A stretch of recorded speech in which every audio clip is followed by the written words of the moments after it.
السلام علیکم۔ امید کرتا ہوں آپ سب خیریت سے ہوں گے۔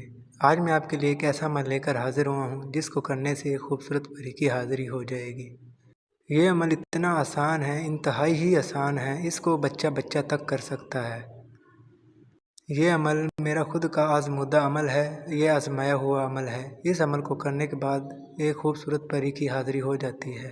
میں یہ کہتا ہوں یہ عمل کر لو، آپ کی زندگی میں کوئی بھی پریشانی ہے، کوئی بھی ذلت ہے، کوئی بھی تنگی ہے، کسی قسم کی بھی پریشانی ہے، اس عمل کو کرنے کے بعد آپ کی زندگی میں کوئی پریشانی نہیں رہے گی، کوئی تنگی نہیں آئے گی۔ یہ عمل اتنا پاورفل عمل ہے جس کو کرنے کے بعد ایک خوبصورت پری حاضر ہو جائے گی اور آپ کی زندگی کے تمام جائز و ناجائز کام کرے گی۔ میں یہ کہتا ہوں یہ عمل کر لو، یہ اتنا انتہائی آسان عمل ہے، اس کو بچہ بچہ تک کر سکتا ہے۔ اگر آپ نے یہ عمل نہ کیا تو بعد میں آپ پچھتاؤ گے کہ ایسا عمل دوبارہ کرنے کو نہیں ملا۔ عمل کا طریقہ بتانے سے پہلے میں آپ کو یہ واضح کرتا چلوں، اس عمل میں کسی قسم کی گھبرانے کی ضرورت نہیں ہے، کسی قسم کی پریشانی نہیں ہے، کوئی تنگی نہیں ہے۔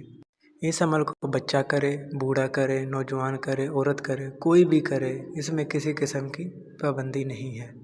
عمل شروع کرنے سے پہلے آپ نے کرنا کیا ہے، آپ نے ایک تنہائی والی جگہ ڈھونڈنی ہے، وہ چاہے آپ کے گھر میں کوئی بند کمرہ ہو جہاں پر شور شرابہ نہ آتا ہو۔ عمل شروع کرنے سے پہلے آپ نے کرنا کیا ہے، سب سے پہلے ایک جائے نماز یعنی مصلی لینا ہے اور ایک کوئلے چاک کی مدد سے بند کمرے میں تنہائی والی جگہ میں ایک دائرہ لگا لینا ہے جس میں جائے نماز یا مصلی آپ آرام سے بچھا سکو۔ اور ہاں، اگر آپ یہ عمل دن میں کر رہے ہوں تو سورج وغیرہ کی کرنیں آ رہی ہوں تو کوئی مسئلہ نہیں ہے۔ اگر آپ یہ عمل رات کو کر رہے ہیں تو بلب وغیرہ کی روشنی نہ ہو، آپ نے 2 موم بتیاں جلا لینی ہیں۔ عمل کرتے وقت آپ کا یقین عمل پر ہونا چاہیے، یہ نہ ہو کہ آپ عمل بھی کر رہے ہوں اور آپ کا یقین بھی نہ ہو۔ عمل میں کامیابی کے لیے یقین کا ہونا بہت لازمی ہوتا ہے۔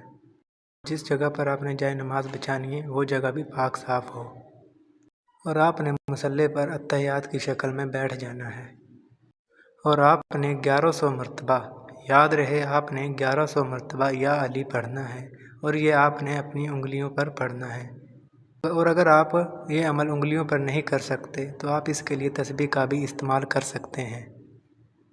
یا علی کہنے کے بعد آپ نے تسبیح کا ایک دانہ آگے کی طرف کر دینا ہے۔ اگر آپ انگلیوں پر کر رہے ہیں تو ایک ایک کر کے آپ نے انگلی بدلتے رہنا ہے۔ عمل ختم ہونے سے پہلے پری آپ کے سامنے ظاہر ہونا شروع ہو جائے گی۔ یاد رہے آپ نے عمل بیچ میں نہیں چھوڑنا ہے اور آپ نے اپنا عمل پورا کرتے رہنا ہے۔ جیسے ہی آپ کا عمل مکمل ہوگا پری آپ کے سامنے مکمل ظاہر ہو جائے گی۔ یہ اتنی خوبصورت ہے کہ آپ سوچ بھی نہیں سکتے۔ آپ نے اس کی خوبصورتی پر نہیں جانا اور آپ نے اس سے بالکل نہیں گھبرانا کیونکہ یہ اللہ تعالیٰ کی بنائی ہوئی خلائی مخلوق ہے۔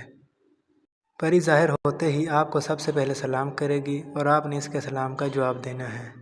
یاد رہے پری ظاہر ہونے کے بعد، پری حاضر ہونے کے بعد یہ صرف آپ کے لیے 25 منٹ تک رہے گی۔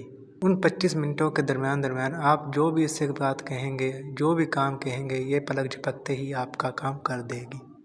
وہ کام چاہے دشمن کا کاروبار ٹھپ کرانے کے لیے ہو، اپنا کاروبار بڑھانے کے لیے ہو، پسند کی شادی کرانے کے لیے ہو، دشمن کو دھول چٹوانے کے لیے ہو، یہ پلک جھپکتے ہی آپ کا سارا کام کر دے گی۔ اگر اور کوئی بھی کام ہے، مطلب آپ نے کوئی بھی جائز و ناجائز قائم کروانا ہو، یہ سب کرے گی اور یہ پری 25 منٹ کے بعد غائب ہو جائے گی۔ اور اگر آپ نے اس پری کو دوبارہ حاصل کرنا ہو تو آپ کو دوبارہ سے یہی عمل کرنا پڑے گا اور پری آپ کے سامنے حاضر ہو جائے گی۔ یاد رہے یہ عمل ہماری اجازت کے بنا نہ کیا جائے ورنہ اس کو جانی مالی نقصان ہو سکتا ہے۔ اس عمل کے لیے ہماری اجازت لینا بہت ضروری ہے۔ میں ویڈیو میں وہ تمام باتیں بتا دیتا ہوں جو عمل کے لیے فائدہ مند ہوتی ہیں، انسان کے لیے فائدہ مند ہوتی ہیں۔ ملتے ہیں اگلی ویڈیو میں، اپنا خیال رکھیے گا، شکریہ۔